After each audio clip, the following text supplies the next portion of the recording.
Okay, hi guys. Sekarang aku nak cerita kenapa dekat Indonesia sekarang ada banyak demo besar-besaran.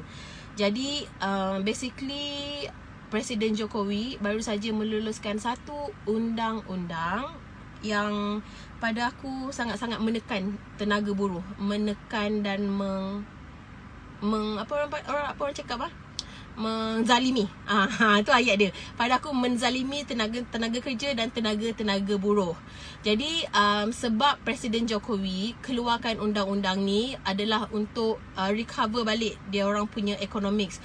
Sebab Indonesia are now struggling financially, the whole country, bukan just the netizens of Indonesia.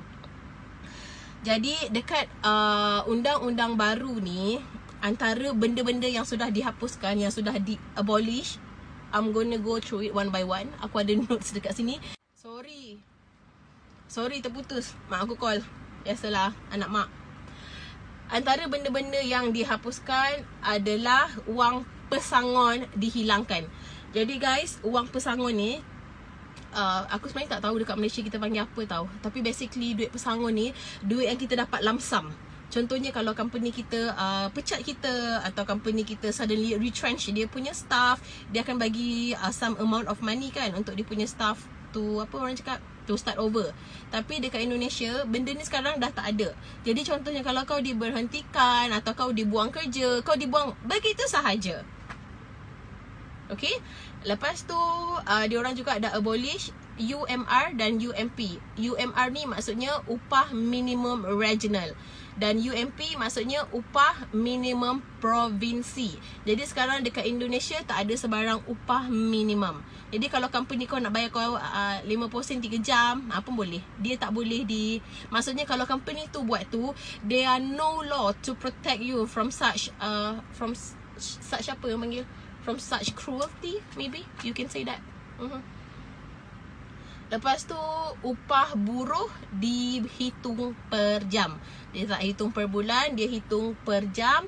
Dan semua hak cuti hilang. Semua hak cuti hilang.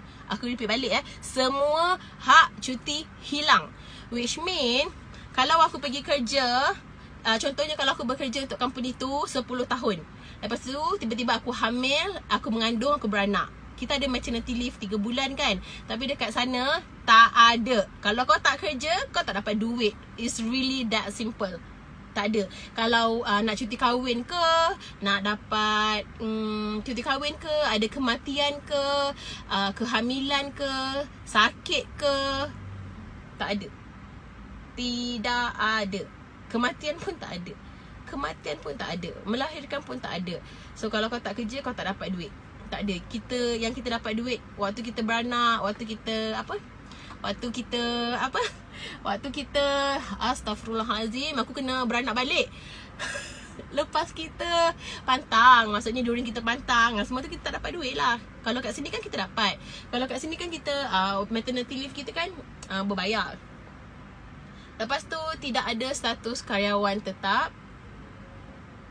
Semua karyawan berstatus tenaga kerja harian. Okay, you are on daily basis. Lepas tu perusahaan boleh memberhentikan staff secara sepihak. Basically means, contohnya aku dah kerja untuk company tu dan aku is excellent worker, tapi tiba-tiba company tu katakan aku tak nak Mel, aku tak nak dia, buang dia. So dia boleh buang aku begitu sahaja. Dia boleh buang aku macam tu, sepihak, one sided. Dia boleh buang kau macam tu je lah. Dia tak suka, dia buang.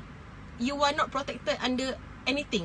Macam contohnya kalau aku kena buang kan, kat sini kita boleh tanya, kenapa nak buang, apa salah saya, apa ini saya, apa dekat sana. Dekat situ lepas tu buruh tidak boleh protes. Kalau kau protes, kau kena buang kerja. Kalau kau protes, kau buang kerja. Kalau kau protes, kau kena buang kerja. Come on, what the hell. Kelakar tau. Sebab Indonesia is a democratic country. Diorang semua ada, diorang boleh protes lah. Though aku tak adalah agree to go to certain extent of violence, tapi those people wanted to be heard, and the government is not doing anything about it. Lepas tu cuti hari raya. tanggal merah. Kalau dekat Malaysia kita sebut cuti umum, kita sebut public holiday. Kalau dekat Indonesia, diorang sebut public holiday tu sebagai tanggal merah. Dekat kalender dia, yang tanggal-tanggal merah, yang hari bulan dia, hari bulan dia color merah, dia punya angka tu kalau color merah means hari tu hari public holiday.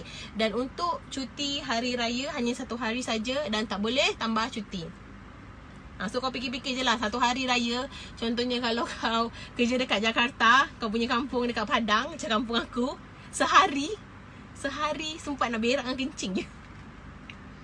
Lepas tu istirahat, dia punya break time untuk hari Jumaat hanya 1 jam saja, including untuk sembahyang Jumaat.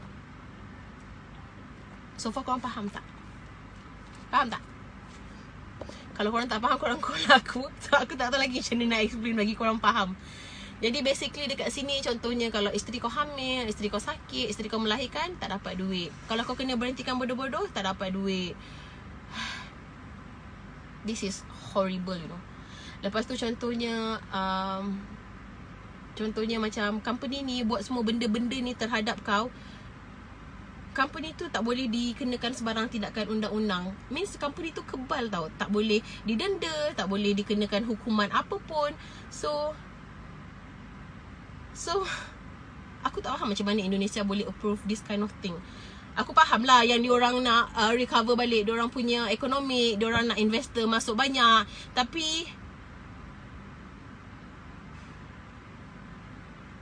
you make your own judgement lah. I wouldn't say anything more.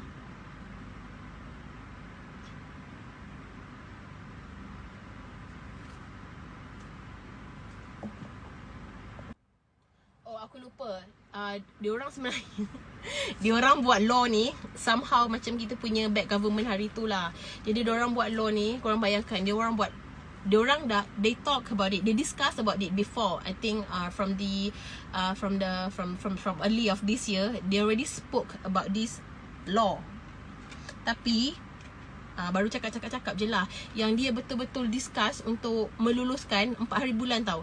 4 hari bulan malam diorang discuss, 4 hari bulan malam, 5 hari bulan diorang dah implement. Macam itu sahaja. Dan during diorang punya sidang, dekat dalam diorang punya parlimen, during diorang punya sidang, adalah beberapa orang yang mewakilkan suara rakyat, ada beberapa orang yang go against it. So bila orang-orang ni bercakap, bila wakil rakyat ni bercakap, tiba-tiba in the midst of speaking, diorang punya mic kena turn off by the Secretary General of DPR, Dewan Perwakilan Rakyat. Dia tengah cakap ni, dia tengah menentang undang-undang ni, tiba-tiba orang go and mute his mic. Mute his mic tau. Aku cakap korang kan, aku Lala Move dari RM5, dia potong RM4 pun aku dah nak mengamuk tau. Kau bayangkan bila kerajaan buat benda ni untuk rakyat-rakyat dia yang kecil-kecil.